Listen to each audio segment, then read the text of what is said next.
کہ وہ تمہیں دردناک عذاب سے نجات دینے والا ہے. تنجیکم من عذاب علیم، دردناک عذاب سے.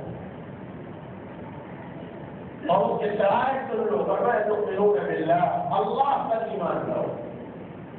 میں نے گزشتہ عرض کیا تھا کہ ایمان اس کا نام نہیں ہے کہ انسان زبان سے اللہ کی مان لے اور زبان سے اللہ کی وحدانیت کا اقرار کر لے اور زبان سے رسول اللہ صلی اللہ علیہ وآلہ وسلم کو مان لے اور زندگی کے افعال، اس کے اعمال، اس کی طرز زندگی اللہ کے رسول کے دشمنوں کے مطابق ہو. یہ ایمان نہیں ہے، بلکہ ایمان یہ ہے کہ یا ایھا الذین آمنوا ادخلوا فی السلم کافۃ، اے ایمان والوں مکمل طور پر اسلام میں داخل ہو جاؤ.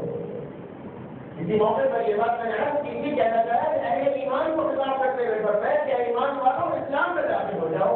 حالانکہ یہ ممکن نہیں ہے. انسان جب ایمان لاتا ہے تو ایمان لانے کے بعد وہ مسلمان ہوتا ہے. ایمان والے کو اسلام میں آنے کا مطلب سمجھ میں نہیں آتا.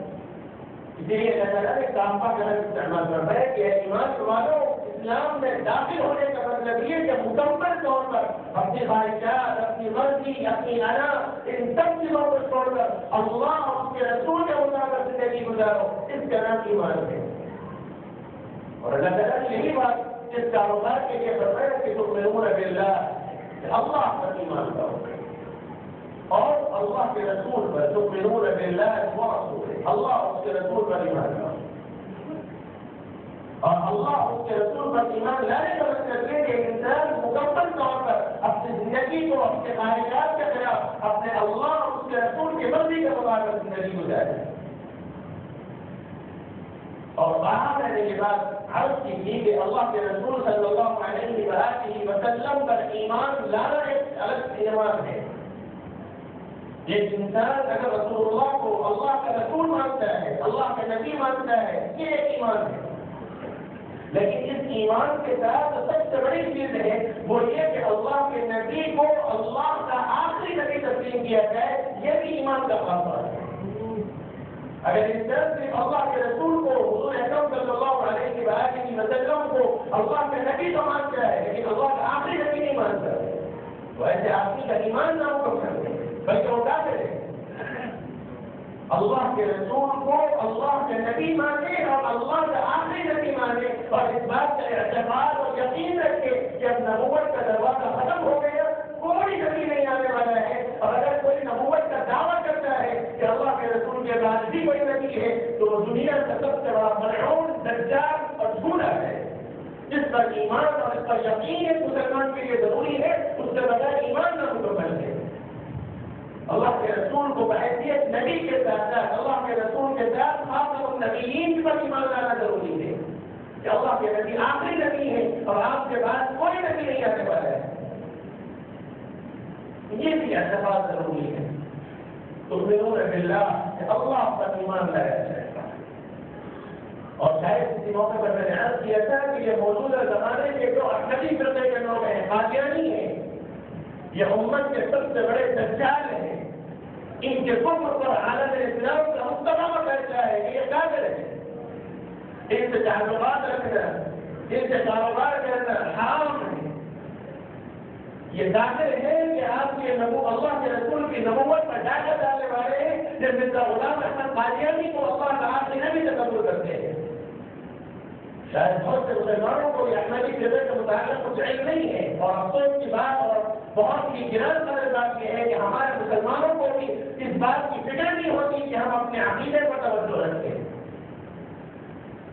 اور اس کے اعتبار سے مسلمانوں کی بے عزتی کا عالم یہ ہے کہ موجودہ جو لوگ شاید الیکٹرانک میڈیا ہو یا پرنٹ میڈیا سے واقف ہیں وہ جانتے ہیں کہ قادیانیوں نے اہل اسلام پر، مسلمانوں پر، اہل سنت جماعت پر سب سے بڑا کیس ہوتا ہے. لیکن شاید مسلمانوں پر ٹائم بھی نہیں ہے اور کسی مسلمان کے دور تک نہیں رہے. حالانکہ یہ موقع تو ایسا ہونا چاہیے تھا کہ مسلمان اپنے اختلاف میں رہے ہوں اور اپنے آپسی اختلافات کو بالا صاف رکھ کر متحد ہو کر اور ایک جمع ہو کر حکومت کے سامنے واضح کیا جاتا کہ قادیانی کافر ہے اور اس سے مسلمانوں کا کوئی تعلق نہیں ہے. میرے بھائیوں، یہ سلسلہ انگریزوں کے زمانے سے شروع ہوا اور ایک اتنی لمبی تاریخ ہے. اس لیے اہل ایمان کا اس بات پر ایمان ضروری ہے کہ اللہ کے رسول صلی اللہ علیہ وآلہ وسلم اللہ کے آخری نبی ہیں اور آپ کے بعد نبوت نہیں ہو سکتی، کوئی نبی نہیں ہو سکتا۔ اگر کوئی نبوت کا دعویٰ کرتا ہے یا کسی نبی کو کوئی مانتا ہے کہ وہ اللہ کے آخری نبی ہے تو پھر ایسے آدمیوں سے متعلق عالم اسلام کا مطالبہ کرتا ہے کہ وہ دنیا کے سب سے بدترین جاتے ہیں۔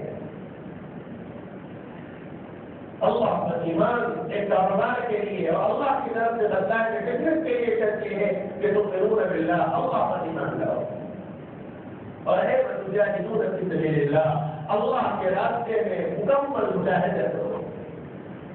تؤمنون باللہ ورسولہ وتجاہدون فی سبیل اللہ باموالکم وانفسکم، کہ جب مال پیش کرنے کا موقع آئے تو مال پیش کرو، جان پیش کرنے کا موقع آئے تو جان پیش کر دو، اللہ کے راستے میں اپنے آپ کو قربان کر دو۔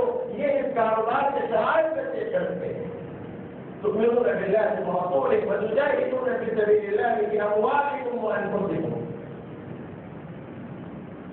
آج غیروں کی طرف سے مکمل سازشیں رچی جا رہی ہیں کہ کسی طرح مسلمانوں کو ان کے اسلامی تعلیمات سے باغیت کر دیا جائے، مسلمانوں کو نسلوں کے اندر ظاہری اعتبار سے ان کو مسلمان رکھا جائے، لیکن ایمان کی روح اور ایمان کی حلاوت ان کے دلوں سے نکال دی جائے۔ اور آج آپ دیکھ رہے ہیں کہ ہماری نوجوان نسلیں ظاہری طور پر نام کے مسلمان ضرور ہیں، ایمانی نام ہے، اسلامی نام ہے، لیکن حرکات، چلنا، اٹھنا، بیٹھنا، کھانا پینا، ان کی طرز زندگی، ان کے معاملات، ان کا رہن سہن اسلامی تعلیمات سے میں نہیں کرتا بلکہ دشمنوں کا مقابلہ ہے۔ کتنے نوجوان ایسے ہیں جن لوگوں کو اسلام کی تعلیمات، ابتدائی تعلیمات سے واقفیت نہیں ہے۔ کتنے نوجوان ایسے ہیں جن کو غسل کیا ہے نہیں معلوم، جن کو وضو کیا ہے نہیں معلوم، فرائض کیا ہے نہیں معلوم، نوافل کیا ہے نہیں معلوم۔ بس سے کہنے کی طرح جو مسلمان ہیں بہت سے موقع مل جائے تو جمعے کی نماز اور اس کے بعد سال میں 2 مرتبہ عیدین کی نماز پڑھ جائے تو تنبیہ کے پورے سال میں کفارہ ہمارے نوجوانوں نے ادا کر دیا۔ وجہ تو بار میں عرض کرتا ہوں اور بہت ہر مرتبہ معافی کے ساتھ عرض کرتا ہوں کہ ان نوجوان نسلوں میں یا ہماری اولادوں کے اندر بے دینی کا جو مزاج ہے اس کے ذمہ دار ہم لوگ ہیں، ہم باپ ہیں۔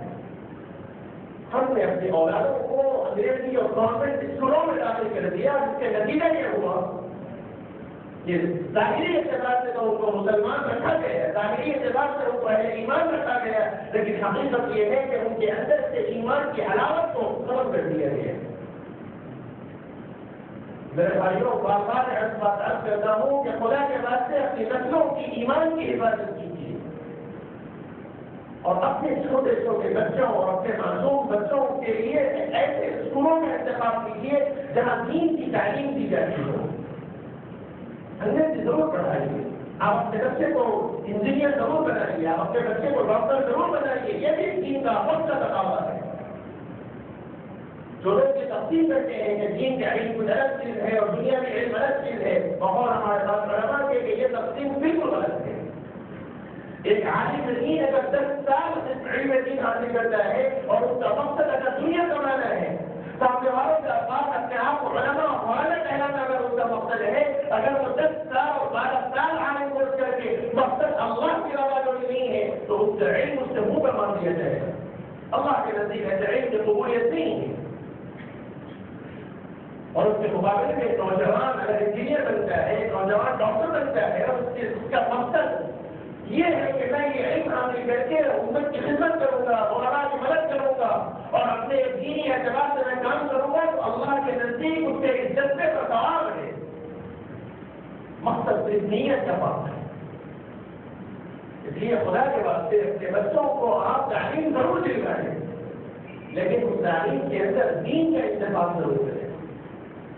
آج سب سے بڑا ہم لوگوں کا مسئلہ یہ ہے کہ ہم لوگوں نے دنیاوی اعتبار سے، ظاہری اعتبار سے اپنے لڑکوں کو، اپنی اولاد کو دنیاوی اعتبار سے ہم نے بڑھانے کی کوشش کی، لیکن ان کے دینی تعلیم اور ان کی دینی تربیت کی طرف ہم لوگوں کی توجہ نہیں دے رہی، بلکہ بہت معافی کے ساتھ عرض کرتا ہوں کہ خود ہم لوگوں کے اندر دینی تربیت نہیں ہے۔